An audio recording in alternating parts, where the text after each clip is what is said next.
And for 36 hours I sat alone in that culvert, hunted, dehydrated, friendless, until I finally passed the receiver assembly from my desiccated bowels.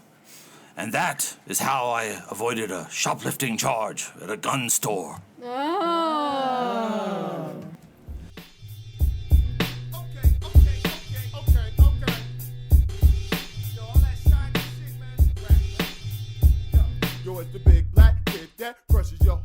Breakup Gaming Society is back together in fact and in spirit. This is Druncle. I've been doing catches like hand bullshit on Zoom, but boy, we got the fucking band back together, innit? Here is Druncle. To my left, Legolas. To her left, HP, aka the Goat in the Woods. Welcome back. Hey. Xian, aka he, she who thirsts. Peter Pan, your friend of Pixie Pal, and we are also joined by the Wanderer. Hey y'all. So in the interest of making amends, this podcast is simple. We're going to talk about booze, board games, hip hop in 3 neat segments. Then we're going to let you get on with whatever it is you think is interesting in your life. But John, I was, as you know, we are now a dual headquarters operation here, Colorado Springs, and also my new home in Starkville, fucking Colorado, which is basically if I trip and stumble too many steps outside of my door, I'm in New Mexico. That's how far south. But I was reviewing my lighter collection. Oh, Lord. And I found not 1, but 3 lighters, Jean, with your sigil. Look at that. Wow. What the fuck? Yeah. They found their way back to me. Look, Yep. You have all of them now. Yeah. And now I have it tattooed on me. And question, though, I need to borrow a lighter. Fuck you. I did. Fuck you. God damn it. Bring one. Can I have one of the little ones? There you go. Don't forget, I've got your purple shit, okay? Don't forget that. This is Breakup Gaming Society. We're going to be back in just a bit with Drink of the Week with our crew. All right. Bye. Drink of the Week. All right, everybody. This is HP here. I'm doing Drink of the Week, but unfortunately, we forgot to bring a bottle this time, so I figured we'd just go around and discuss the favorite alcohols we've had, being professional alcoholics like we are. So, you want to kick it off there? I don't remember what the fuck your name is this time. Oh boy. It's Druncle. Yeah. Is it just Druncle? Okay. It's Druncle. Just Druncle this week. So favorite alcohol all time. Tough, as you know, I've just forsaken agave and corn mash liquors for vodka. But let's see, favorite liquor all time. You know what? Actually, what we're drinking tonight is one of my favorites of all time because from 1997 to maybe 2001 in Denver, when I was a younger alcoholic, I used to always order my martinis, Kettle One, twist, up, dry. It's a beautiful vodka. It's triple distilled, I believe, and I believe it's Dutch, maybe. But also, it's no sugar, so that's great.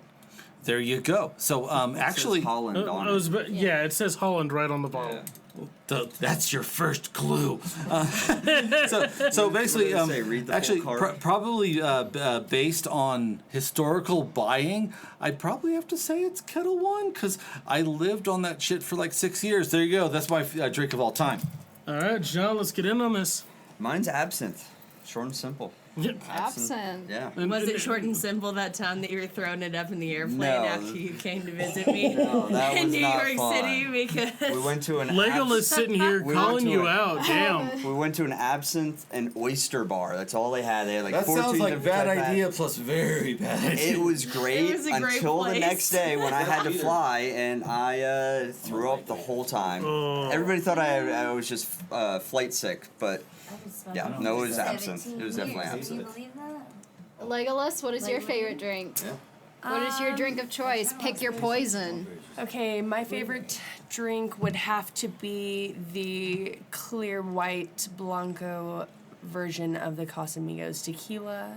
Girl. Frozen, All right. preferably All right. straight out of the bottle in the bath. You What know? a lady. In the back. All right. Wonder, you getting in on this? All right. The Wanderer is watching from a wall. They will be our fly on the wall. All right. She's pregnant. Pan, I feel let's, yeah. Well, that means that's okay. It could be a historical thing.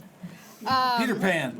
Peter Pan. So my favorite drink of all time is sake. Sake is my drink of choice. It is my poison of choice. If I can't get sake, I just get straight up whiskey, either Jameson or any other decent whiskey, depending on how fucked up I want to get. But sake is my drink of choice. And actually, I detest wine, but can I tell you about the time a carafe of warm sake saved my life? Oh, Lord, yes. I would love to hear this. In my younger years, when I could still deal with a hangover, and not only deal with a hangover, but work all day and shower with no sleep and go back out again the next night. One night I was just like off at 5 o'clock after an all-nighter, went to work, raw-nerved, ended up at a sushi bar. I ate a couple pieces of fish, and my sister ordered this carafe of warm house sake. And after 2 of them, I was right with the world. It was a magical transformation. Sake is that one drink. You can legitimately have it cold, warm, room temp, doesn't matter. It's delicious. And for some reason, it just puts you in such a great mood that you feel like you could legitimately jump off the fucking walls and keep going for hours. And it's amazing. Sake has always been my drink of choice. However, I'm careful with sake because you get too drunk off that shit, oof, you in for it. There you go. All right. HP, I think you're up, So dog. I guess it's my turn, and I hate to end it on this note, but my favorite alcohol, I've only had it once. It was when my uncle passed away. He was a fantastic man, so me and my dad decided to celebrate him. We went to our favorite little Mexican restaurant down here in Colorado and saw this bottle. And by the way, I'm curious, what is it? I'll tell you in a second. No, I apologize. I'll tell you in a second. Saw this bottle up on the shelf, top shelf, had never been touched. We asked them what it was. They said it was Casa Dragones. It was a special edition limited run tequila. They had not touched the bottle at all. $45 fucking a shot. Damn. Ooh. So, with that, again, I hate to end on that note, Fucking fancy boy over but here. I wasn't paying that time, luckily. But Uncle Cal, this one's for you. Uncle Cal, may you fight long and well. May you fight long and well. Game of the Week. So, Druncle is back with HP, Peter Pan, and Xian for Game of the Week. And HP and Peter Pan have bought, it's called a Nazi? Wait. A Nancy. It's a Nancy. It's stylized weird. Yeah, that was my nickname in high school. What is a A Nancy? Nazi? A Nancy. Yeah. So, what is it? So, Anansi is the trickster spider god from which religion are we talking here? Do you know what's up I here? believe it's Native American. This one I would think. I think this is the I think I this is believe based it's off the Native Native Yeah, American. I think this is either the Native American or it might be Louisianan culture. I guess what I'm asking really is, how does the game work? Yeah, what the fuck is this game? Yeah, who am I in this game, and what am I trying to achieve? Yep. I can read the back of the box while we are pulling out the rules. That's No, a start. I got the rules right here. No, actually, let's hear the flavor copy, Peter. Some say Anansi is a trickster, but he is a spider for sure, and sometimes even a man. Let me tell you why he is also known as the Keeper of Stories. Once, Anansi decided to gather all the stories and become the wisest of all.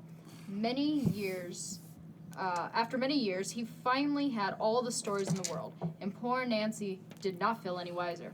Eventually, he realized that true wisdom is not achieved by keeping knowledge to yourself, so he decided to share his stories and inspire people with them. Believe it or not, this is how this game was made. You play a card to win a trick and create a story. A trick-taking game, okay. Or you manipulate the trump suit and gain followers instead. Create enough stories to inspire all your followers.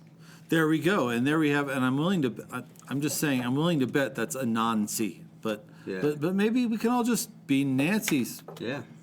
I'm not fragile about my manhood. I'm queer as shit. There you go. So there it is. We're going to try to set up and play a Nazi, a Nancy, a Noosa brand yogurt. Anyway, we're going to be right back. Actually, one of my favorites, not sponsored. Legitimately one of the best fucking yogurts I've ever had. The texture's pretty mad, right? It's like it's good. It's good shit. And also it's so rich. I actually stock it as a dessert. Yeah, yeah, I agree with, especially with the flavorings in there. I'm partial to the strawberry rhubarb myself, but I just got some of the coconut and maybe the blood orange. Ooh, blood orange. I would try that. Blood orange is good. I would try that. Apple cinnamon's my favorite, personally. I found apple cinnamon a little cloy. You're not wrong. But actually, I have a riff written in my employee journal for Safeway because I didn't realize how many. You don't have any idea how many yogurt brands there actually are in the world until you have to face a yogurt shelf. Let's bring them all up. Don't give me PTSD now. Fuck off. Freedom of choice, right? And freedom of choice. Freedom from choice is what you need. Because here's the conclusion I came to. Is that I was like, oh, here's one. This one appeals to me because I'm a francophobe and it's a glass jar. Oh no, I like this one. No, give me the Greek one. No, not that one. That's the Finnish one. I'm like, what? And what I was referencing there was George Carlin. It's freedom of choice. You get 7 different fucking things, but it's all made by 2 people, fucking 2 corporations. Illusion of choice, yeah. Yes, illusion of choice. And I finally got to the end, and there's actually a brand on the shelf that pairs the usual ones with pretzels. You can dip it in, and at that point I just snapped. I'm like, oh, you know what it is? It's Lunchables. For big people. Oh, my baby food isn't in the right baby food compartment. That was my first thought when you said the apple cinnamon. I thought, that sounds like fucking baby food, bro. Yeah. Apple cinnamon. Oh, I'm 32. I'm a web developer. My food is in the right compartments. All I'm saying is this. No civilization with this many yogurt brands deserves to live. Back in a moment with Track of the Week.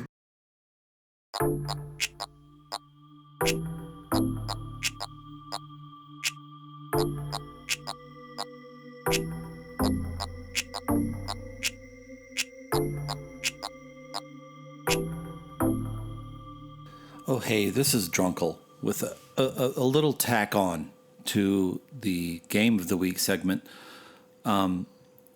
First, a couple roundup notes on what we called a Nancy or a Nazi. I think it's actually Anasazi. In the weeks following, the text message thread showed that none of us had any idea how to play the game, which is what happens when you start a game at midnight when you've had your first, double shot of chilled vodka at 6 o'clock. And furthermore, you're recording in a hotel and you have snuck into the unoccupied ballroom just because it's quiet in there and there's a little pool of light over one table that seemed like it should be ours, but it wasn't, because as is often the case when we record in hotels, your ability to cut loose with your group and do illegal things and talk about board games and play them wrong is subject to the whims of a type from Central Casting that I will call the overnight manager dingus. And apparently overnight manager dingus or somebody looking at the security feed did not like us just running rampant in the ballroom. We weren't hurting anybody. But I want, first of all, Anasazi. I know it is a trick-taking game. B, I know we didn't know how to play it. 3, I will say this. I would like to play it again because there were some of the coolest, most beautiful cards I've ever held in my life. They were really alluring. And that's all I can say with any authority, but I do want to add a couple thoughts about home and what is really the driving, the bedrock that makes good board games work. And I say the reason I'm attracted to games and board games in general is that it's, even with the competition and the complexity of the rules, it is a relief when you are sitting with known people in a known place, i.e. somewhere you're safe and accepted and can do what you like without being fucked with. And the world's rules, if the 21st century were a game, it would have too many pieces and every scenario would end in catastrophic mission failure. And I just realized that over the 30-odd episodes we've recorded, BGS has never really had a home. We did it first, long before. There was a time when Saturday nights were crowded. Our dining room table was crowded with wonderful people having fun with board games. But eventually, our favorite players moved away, or got married, or had kids. And game night after that became this. Oh, God, just pushing a rock uphill with your face. You had to try to schedule people 6 weeks out, and you had to bring out the simplest, most baby-proof game you had. And even then, the guests would start looking at each other and going, when the, 9 o'clock starts, I'm like, God damn it. And, and after that, I had to leave that home, and my marriage ended. And I thought I had a separate thing. We recorded at what we called the clubhouse, which was the conference room of a shared co-working space downtown, which was part of a club membership that I paid nearly $200 a month to be a part of, just for the privilege of sitting with a game. And the theater of the game for just a while being the rules of the world.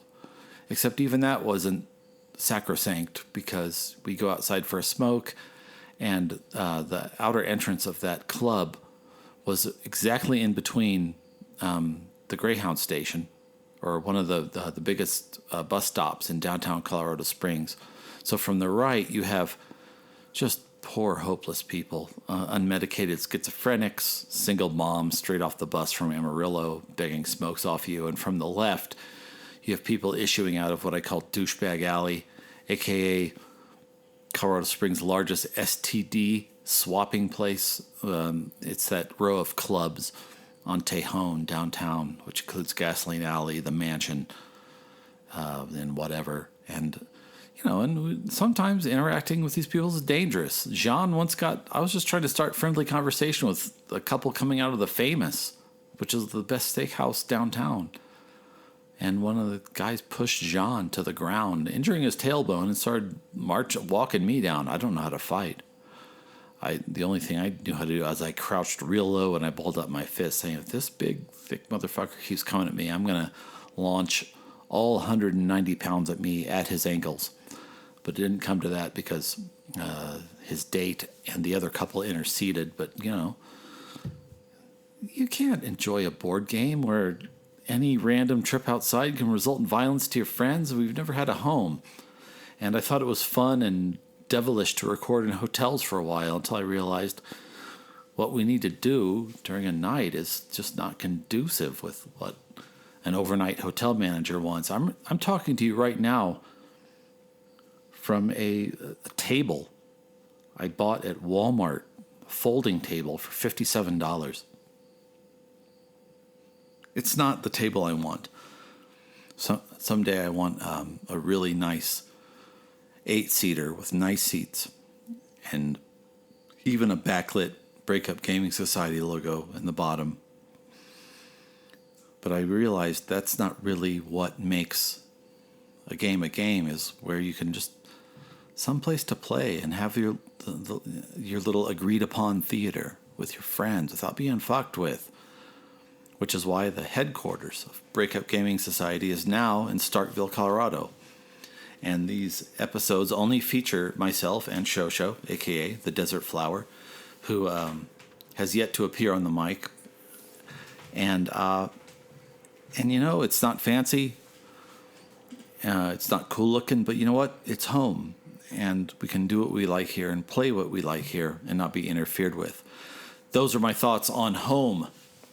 One of the most important ingredients to a good board gaming experience. I'm going to be right back to bless you with a track of the week. Thank you for listening. This is Druncle. Track of the... Get this barbershop quartet bullshit out of here. What the hell? This is supposed to be a damn Geritol boy band you got going on here? Bullshit that is kind of stupid. Fucking Next, garbage. relax and take a seat. Sit back and play the beats and blast it in your Jeep. It's the track of the week. I'm ratchet in the streets. Talk trash to the geeks. Get smacked in the beak. It's the track of the week. Let's talk about bars. One of the most beautiful things about some of my favorite hip-hop from the late 80s is that 5.5 minute long songs where the MCs really just wound it up were some of the ways that you would establish your calling card, instead of just having, a long murky intro and then, a couple short 2-minute verses. But one thing I've been returning to again and again, just for its verve, its strangeness, and the fact that it has an incredible lineup and lots of bars, is Pravda by Your Old Droog. I love it for a couple of reasons. One, there's no wind-up. They start a really simple, mushy, dreamy loop. Then the bars start. It's a Your Old Droog, let's see, going from memory here, plus Makhami, the God Rahim, El Producto, a.k.a. LP, now of the hipster duo with Killer Mike, but in my mind was from that indie group that did Fun Crusher Plus and Black Thought. We're going to focus on, it's an amazing song. If you just want to hear, just spill in it, verse after verse, with almost no distractions. The background track is almost designed as a simple hypnotic showcase for these dudes to drop some really well-delivered rhymes. And one of the things I've noticed, I remember when the Roots first started showing up with the song called You Want More, which I think was off their first album. And I haven't paid that much attention, but Black Thought just seems to be one of those rappers like Vinnie Paz or others who just keeps getting better and better year after year. A few years ago, I remember seeing him with Method Man on I think it was the Sway Show. Each of them just dropping bars, and Method Man is never a slouch, but he was reading off his phone looking for bars, and Black Thought was just sitting there flawless in his fedora and his smoked out glasses, just dropping such sculpted microphone genius. Anyway, here we go. I'm going to just play you just the first few seconds of Pravda, which in this case becomes a metaphor for how all-encompassing and propagandistic these rappers are. They're so good that their rhymes are like Pravda. It's all you hear. We like Isaiah Thomas and Joe Dumars. You don't want no Fumar. Acting tough, you goofs, Harold and Kumar. They jack them too hard. I'm looking at these rappers like Doc Umar, looking at your white Gumar. You mad they recognize my brilliance, spending tens of millions. Must be graffiti. Right? So next, I want to talk about just a little bit what I think is some bars from the God Rahim. Really, really good. I do not pretend to know who this cat is, but I know this is fire. Listen to a little bit of his contribution. Checkmate, you'll never get a clean slate. We trendsetters, you just got up on the wave late. You showed up for dinner but ended as the main plate. I mash out on the buttons till the game break. I mash out on the buttons, I got the game face. Sporting camouflage when I'm hunting, we not the same weight. To see the God, you probably gonna have to gain weight off a protein shake, vitamins in a rare state. I mash out on the buttons till the game break. Beautiful work. And then last, I'm just going to give you a sampling from, I talked about it earlier, Black Thought's final verse. Out of respect, they let him just run herd over the finals. And if this isn't. I forget what the Latin term is for the thing as evidence of itself. Black thought off Pravda. About diseases. He's the 20th century's quintessential exemplary spitter for carrying the culture to where it was meant to be. Only thing I add up be insult to injury, condolences and sympathy. The solar system ends with me. The sun's energy taking the form of poetry. I am the one. Rappers is influenced unknowingly. What's worse is I don't do in the club verses. I'm a subversive. My thoughts connected like cursive. Far as these other rappers, all I got for them is nada. I'm a one person. I ain't curtain. All you hear is Pravda. My God, what a rhymer. What a mind. If I need to sell you on that, I haven't done my job. And maybe you don't love hip-hop anyway. This has been Breakup Gaming Society, where you got to hear some of our drinking stories. You got to hear why I hoarded so many of Xian's lighters. You got to learn a very little about a trick-taking game called Anasazi and a long list of prattling about why I love Pravda by Your Old Droog. Thank you for listening. This is Druncle. May you fight long and well.